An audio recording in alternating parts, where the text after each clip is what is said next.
Hello. This week I'm carrying on with my theme of cover, albeit this week it'll be very minimal. Um, you remember in previous videos we looked at pre-painted walls that you just had to build and they were ready to use, and then I looked at the Warlord debris set that had got various little bits of you know, terrain that you could build onto. This week I'm going to be looking at, scratch building it from the beginning.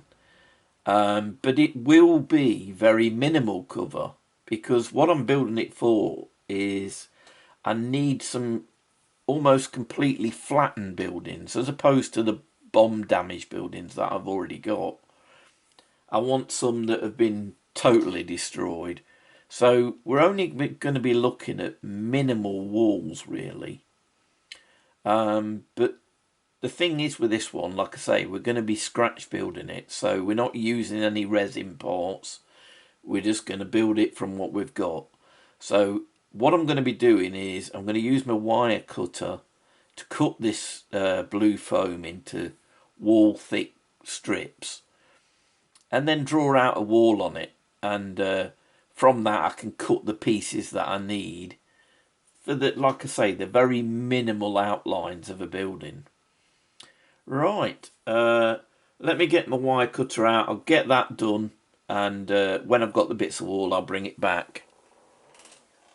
So I started by taking the thickness of a wall on some of my resin buildings, and I've used that as a guide to cut a strip of blue foam to wall thickness. And then once I'd got that, I basically used a basic brick wall pattern, drew it on and then gradually pressed down on it so that the individual bricks would pop and have some depth. And then from that sheet, I've cut out various sections, some for freestanding, some that I can build into corners by gluing them together. So these are the pieces that I've ended up with. Sorry, I've left a couple of pins in there. I just pinned it while it was while the glue was drying. There we go. Take them out of the way. So these are basically the wrecks of the walls that I want to use. And as I said, I want to use them as collapsed houses rather than, real wreck. So what I've done, if I just move these to one side for a minute, is I've cut myself a couple of bases and I've took a bit of a template, from some of the buildings that I've got to get a shape of a building, so I knew I'd got it roughly the right size. And as you can see, I've extended beyond the building in different directions. And that's because I want to build up the rubble alongside these destroyed buildings. And this one, I've just gone for more of a standard square building. So basically, what I need to do, because obviously this is very thin ply,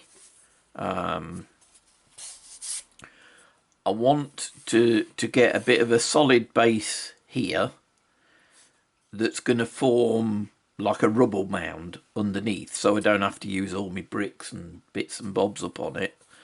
I can kind of hide that underneath.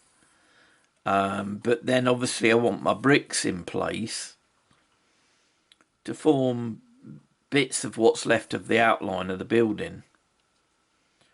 So what I'll do first is I'll just lay out, what I think is going to be the way the building would have been before it was destroyed. Right, so it's just basically a process of, laying out, seeing which bits are going to work well, really. As you can see, I've got plenty of bricks to go at. And there's nothing to stop me changing the shape of them when I use them either. But I think at the very least I'm probably going to have to carve myself another base piece to use all these up. And once I've found a configuration that I'm happy with, I can use scraps of blue foam just to fill the bottom of it, you know, to help build the basis of the mound that I can lay my bricks on, so I don't have to use too much material to get it done. So, right, leave these with me and I'll bring you back when they're done. Right, so as you can see, I've built a third one as well. And all I've done, as I said, is just stuck down random bits of blue foam. And that's just basically to create the underneath of the pile of rubble. And the other thing that I did, with all the leftovers that I'd got from this, I've made a series of things. I've got some floorboards, a rough door shape. I cut out some sections of window that I thought I could put in among the rubble. Just bits of random wood as well. And then I've also cut some into the shape of roof tiles that I can scatter in among it. And then finally in the bottom here, if you remember those pre-painted walls that I built, these are all the little press out pieces that I thought looked pretty good and would add to the rubble effect. Then the other thing that I've got is I've got a few random pieces of plastic that I've kept. A broken bike, crate, I've got one chair left, a pram, some pots, some cases that I cast, a couple of shutters, some other windows. You know, just bits and bobs really that I'm going to kind of feed into it. And then of course I've got my bricks. Now what I want to do is obviously create this as one big rubble pile. So I need to fill in all the gaps and everything. So what I'm going to use is this stuff. I don't know whether you remember me making it. It's basically like a sculpt mould, and all I did was I shredded and wet and shredded a load of toilet rolls, toilet paper, and once it was all in a mush, dried it out and then added some plaster of Paris to it, and that's my sculpt mould. So I'm going to use that to make it into one pile of rubble, and then I'm going to put some of these little bits in among it. Not too many, but one or two, because I shall put most of them on top of it after it's dried. But I might put one or two items in within it. So let me get myself set up, and then we'll put some of that on and we'll see how we go. Right, so I've got some of my mix out. I put some gloves on just to try and keep myself a little bit cleaner while I'm doing it. And just add a bit of water. And what you're looking for here is the consistency of, say, a cottage cheese. You know, you don't want it too wet.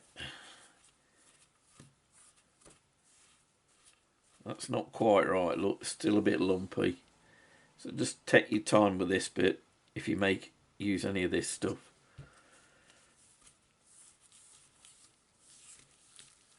There we go, that's starting to go how I want it.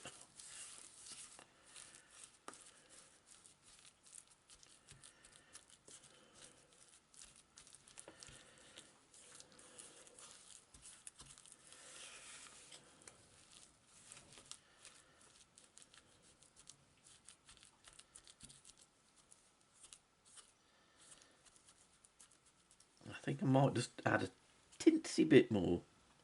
That'll do.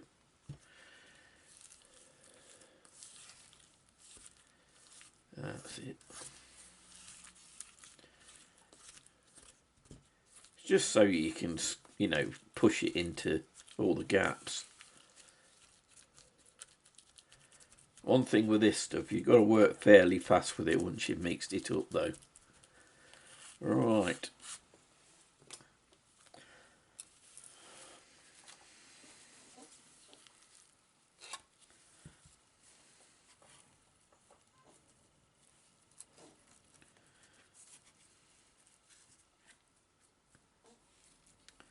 Make sure you push it down into the gaps.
Right.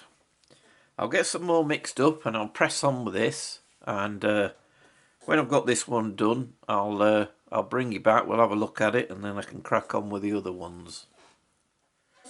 Right, so I've glued a few little bits into this one that I can then add the sculpt mould around them and make sure that they're embedded.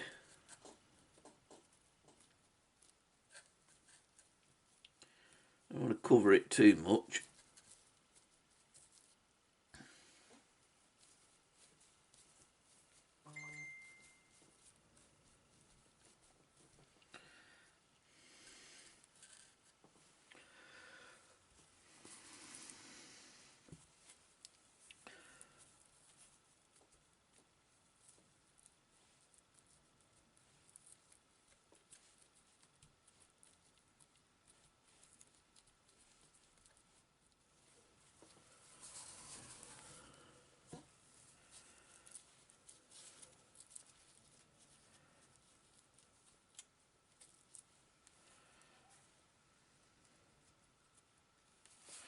Right, I'll get some more mixed up. I'll get these two finished up, and we'll take a little look at them, and then we'll leave them to dry. Right, so that's the last one done. I've mixed a little bit of debris into it, not too much, because I'll put a bit more on the top when it's finished. But what I'm going to have to do now is let these dry, and they'll take a little while. Obviously, not putting the too much water in the first place will help it a little bit, but nevertheless it's still going to take some time to dry. So I'll get all this tidied up, and what I'll do is I'll bring you back when they've dried out, and then we'll look at what we do next. Sorry, I forgot to bring you bring you along on this part. Basically, what I've been doing is putting coats of Mod Podge with brown paint over this to seal in all of the bricks that I put on it. I put some foam bricks on, and I also scattered a little bit of like rubble on it as well. Not much, just a bit. And I've given it a coat in this Mod Podge. And the other thing that this will help is, you know, the foam board bits of wall, it'll make them just a little bit tougher as well. I mean, obviously you've got to be careful with it still, because it is polystyrene underneath and it is thin. But this is certainly going to help it to handle, you know, just being moved around on the table.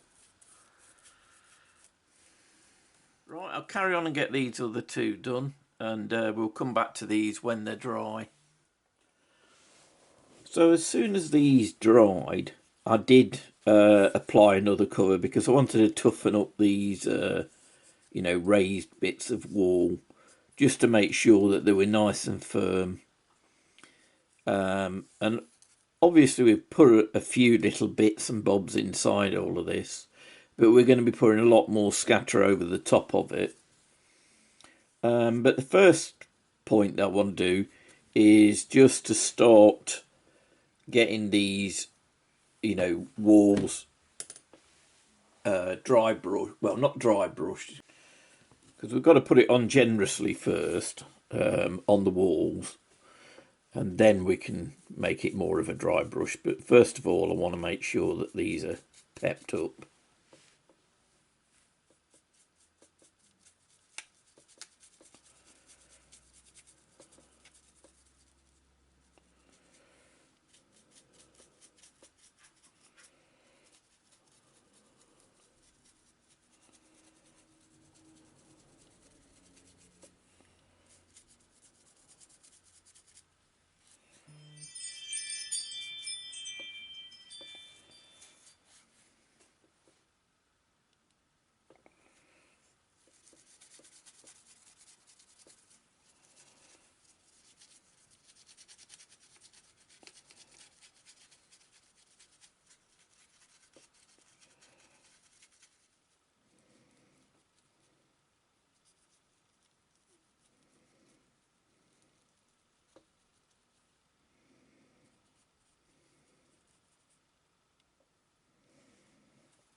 That's the first one. Now the other thing that I need to bear in mind on these, although I'm going for the brick red on these, I've got to remember that my Normandy buildings are mainly like a sandstone colour. So once I've done this, I am going to put a bit of render on some of the upright bricks and then traces of it on these. So, basically I'm suggesting that they are brick built, but then rendered up to look more in the Normandy style.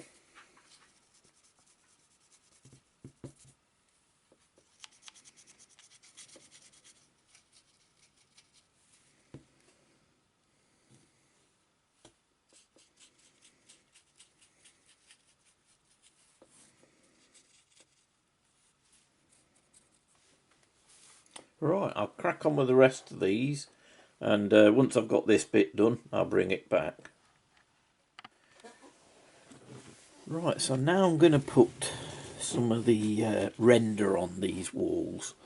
And what I've done is I've mixed a little bit of PVA with some of this all-purpose wall filler. I think it's called speckle in some parts of the world. It's basically for filling cracks in the wall. I've mixed a little bit of that with some PVA and then a little bit of the beige colour that I wanted to use. Still fairly, like icing. And I'm just going to use this old glue spatula to paste that on where I want it.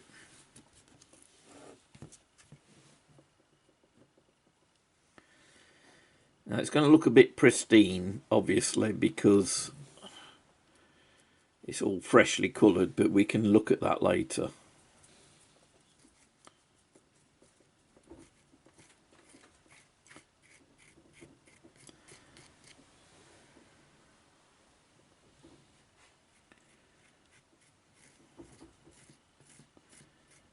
I'm not going to bother about the fact that it's bleeding that other colour through, because we can always paint over the top.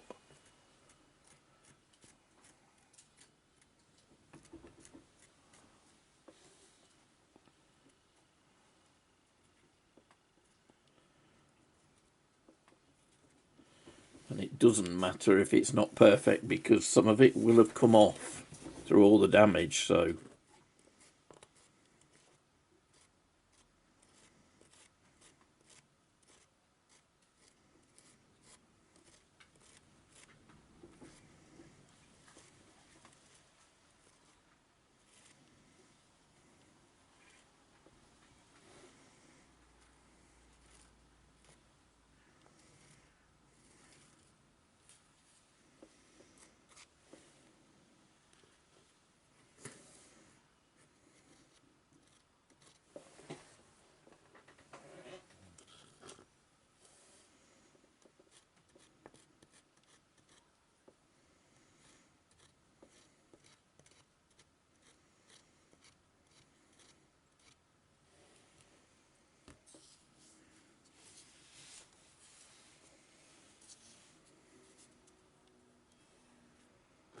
think what I'm going to do is, although I don't want it the same colour, I'm going to actually apply it on the inside as well.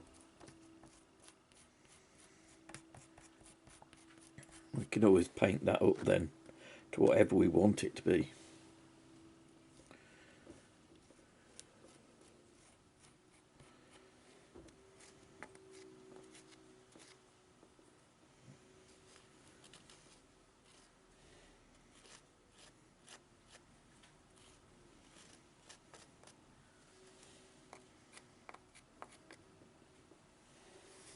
Right.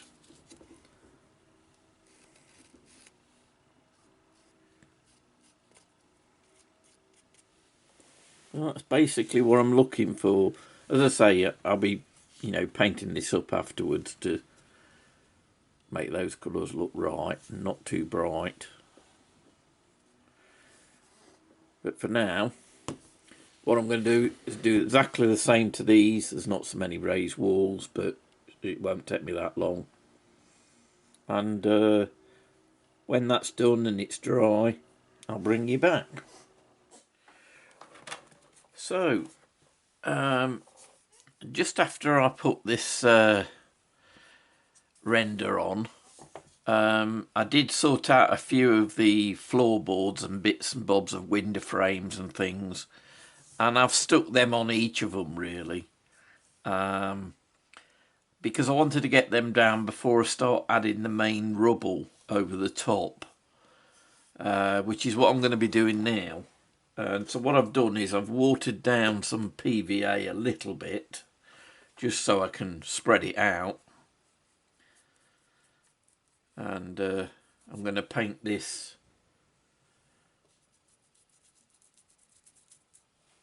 over the entirety of the model.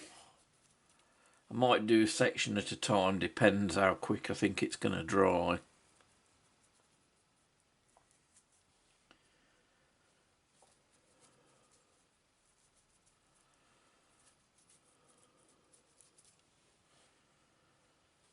The render's not completely dry yet, so obviously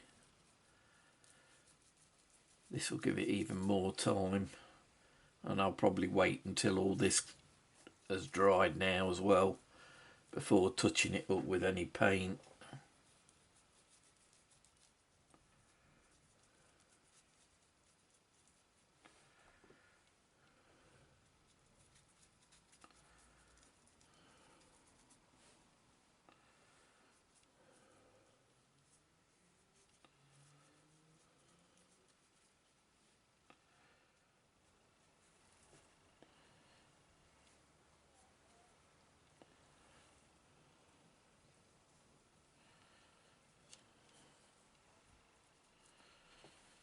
Right.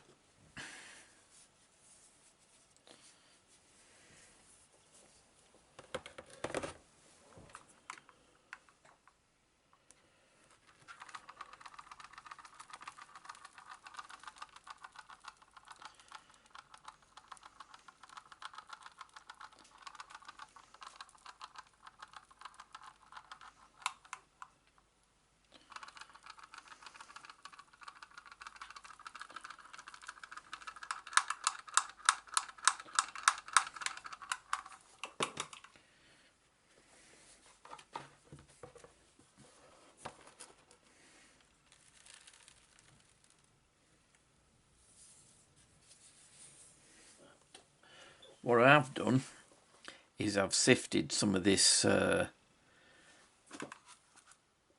it's a light coloured stone grit, but I've sifted out the smaller pieces because I want to put some of this on it as well.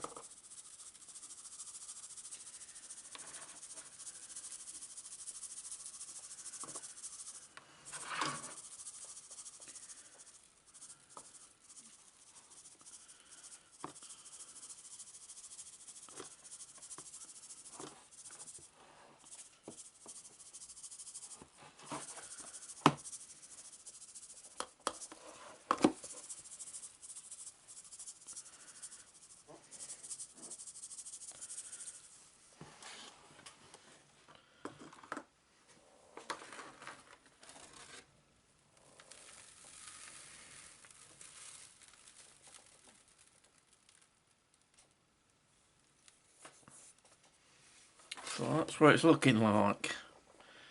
There's still a bit more to do yet, but it's starting to look more like the destroyed building I wanted it to be.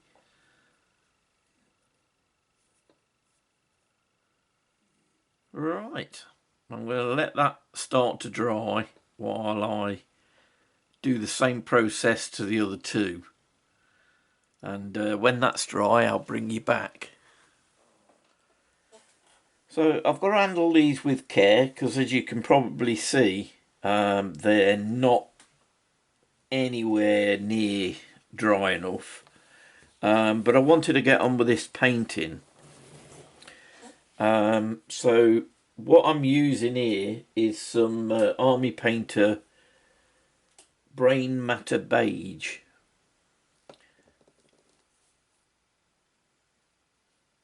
Because I want to get it more to the colour of my other buildings. Obviously when this is dried, well, when they're all dry really, I'm going to be looking at putting on some kind of wash on this to you know, make it look well weathered again. But initially I just want to cover up the plaster colour where the brick colouring has bled into it.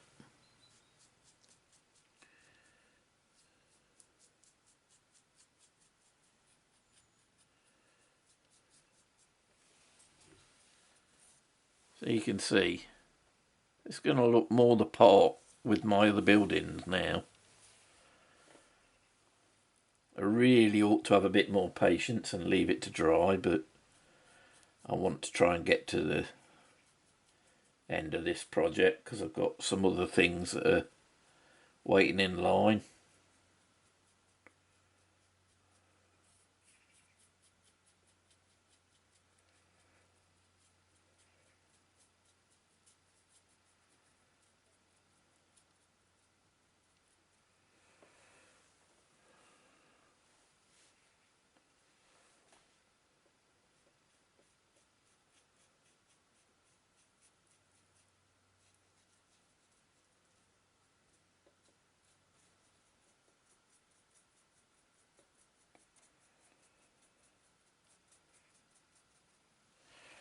Right, well, what I'll do is I'll carry on and do that to all of these walls. I might paint the insides a bit different. I don't know yet. We'll see. It won't be vastly different because I think it might look peculiar if I do anything too drastic. I'll probably just give these walls a grime wash to make them look more realistic and then seal it all.